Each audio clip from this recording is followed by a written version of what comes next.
fico olhando para mim que eu não tenho a solução. Porque essa é extremamente difícil, porque de um lado nós temos uma coisa julgada, o agravo vai modificar a coisa julgada, vai funcionar como ação rescisória.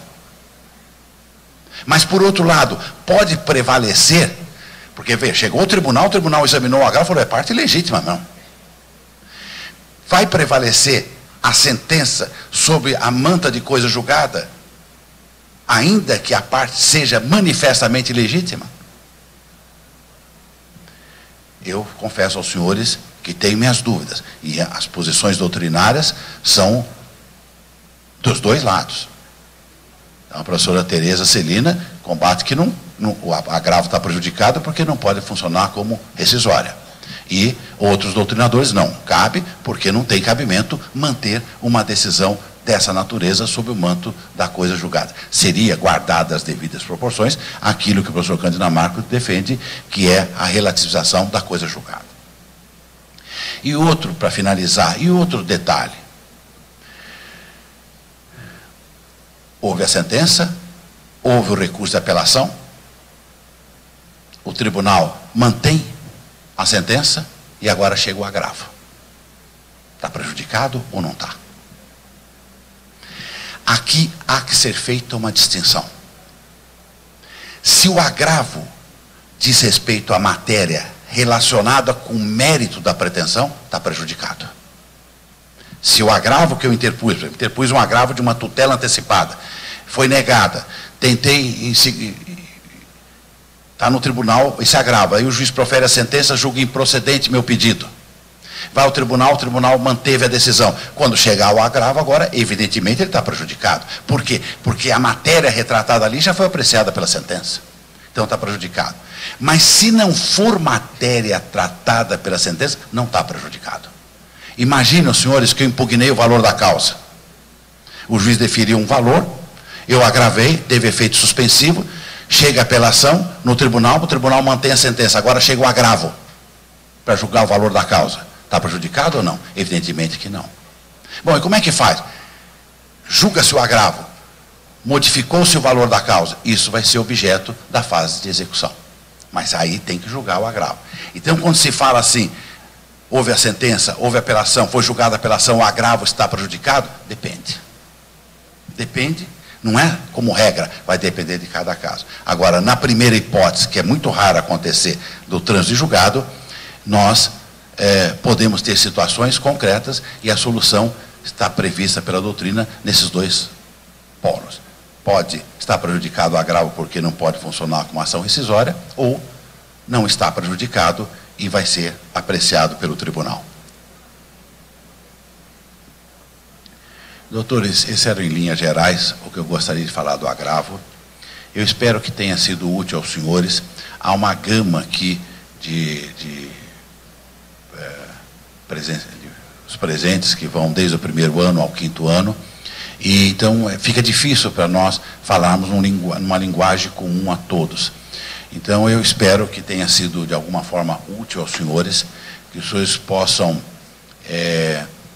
ter interesse pela matéria, mas eu gostaria de deixar registrado que apesar das minhas veemências contra as coisas do direito, eu tenho imensa crença naquilo que nós fazemos. Eu sei que existem muitas falhas, mas em toda instituição existem também inúmeras falhas. Nós não somos tão ruins como falam, porque quando se fala de advogado, de juiz, de promotor, sempre se fala com o nariz torcido. Nós não somos tão ruins assim. Temos nossas deficiências? Temos, mas não há instituição que não tenha. Então, como eu estou vendo aqui, para uma sexta-feira à noite, em Ribeirão Preto, que tem o mais famoso chopes do Brasil, vendo jovens como os senhores e as senhoras daqui, eu tenho esperança de que as coisas possam melhorar. A minha geração não conseguiu, infelizmente, muita coisa. Mas eu tenho sempre esperança, eu tenho 3 filhos, e tenho uma grande esperança neles, que eles consigam realizar. E o fato do senhor estarem aqui, representa indiscutivelmente uma grande motivação que os senhores têm. E espero que a mantenham, e espero que mantenham principalmente a esperança e o sonho que os senhores têm. Muito obrigado.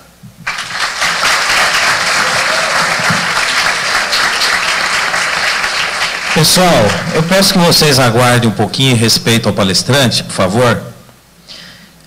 O professor João vai fazer uma pergunta. Quem tiver perguntas pode trazer à frente. Nós vamos fazer o sorteio também de 2 DVDs. Doutor, parabéns pela palestra. Gostaria que o senhor pudesse falar para nós, uma forma também bastante sucinta, em razão do tempo, como funciona a figura do novo agravo interno dentro do tribunal, com relação principalmente aos despachos do relator, com relação ao recebimento do agravo. E também, o senhor teria a condição de alguma visão crítica em relação ao processo trabalhista, que usar subsidiariamente o processo civil, e eles não contemplaram a figura do agravo de instrumento. O senhor tem alguma crítica? Qual a razão de não ter essa utilização? A questão formulada pelo ilustre professor, doutor João, ilustre professor, diz respeito ao chamado agravo interno. Esse agravo interno, alguns chamam de agravo regimental, e eu brinco dizendo que alguns mais carinhosos chamam de agravinho. É um agravo que só existe em segunda instância. O prazo para ele é de 5 dias. É um agravo que não tem maiores formalidades. Ele é interposto no prazo de 5 dias por uma petição escrita. Posso juntar documentos, se eu tiver algum, eu vou juntar. Se não tiver, é uma petição simples, no qual eu me insurjo. E o que vai fazer este agravo interno? Vai fazer com que aquela decisão do relator seja apreciada pela turma julgadora, seja pela Câmara ou pela turma. Por quê? Porque o julgamento de segundo grau me dá direito de um julgamento colegiado. Assim como eu tenho uma sentença ou uma decisão de primeiro grau monocrática, eu tenho direito, em segundo grau, a um julgamento colegiado. Acontece que o legislador, por delegação, transfere do órgão colegiado para o relator a possibilidade de ele monocraticamente decidir. Então, toda decisão dele, tem exceções, mas toda decisão dele dá direito àquele que se sentir prejudicado interpor o agravo de 5 dias. Qual é a finalidade desse agravo de 5 dias? É permitir que a Câmara julgue. Então, nós temos agora o julgamento colegiado. Essa é a razão. Agora, o que tem acontecido? Como tem havido um grande número desse agravo de 5 dias, além dos casos expressos previstos em lei, lá no artigo 557, quando o relator, por exemplo, nega seguimento ao recurso, aquele que se sentiu prejudicado tem um agravo de 5 dias. Aqui, no 527, quando o relator converte o agravo instrumento retido, não cabe recurso. Não cabe. A lei, o projeto de lei previa o recurso de 5 dias, o agravo. Quando veio a lei, aboliram. Então não cabe em princípio. Então seria, a razão desse agravo de 5 dias teria essa finalidade, de permitir um julgamento íntegro. Qual é o julgamento íntegro? Pelo colegiado. Seria essa a razão, não sei se é o seu pensamento, mas seria essa a razão. A outra pergunta, doutor? A não aplicação do agravo de instrumento no processo trabalhista. É uma coisa, eu não sei se os senhores tiveram isso, mas quando eu estudei, há muitos anos atrás, segundo alguns no século passado já, né? Então eu estudei, havia sempre uma crítica muito grande à Justiça do Trabalho, que ali era para fazer acordo, enfim, uma porção de coisa.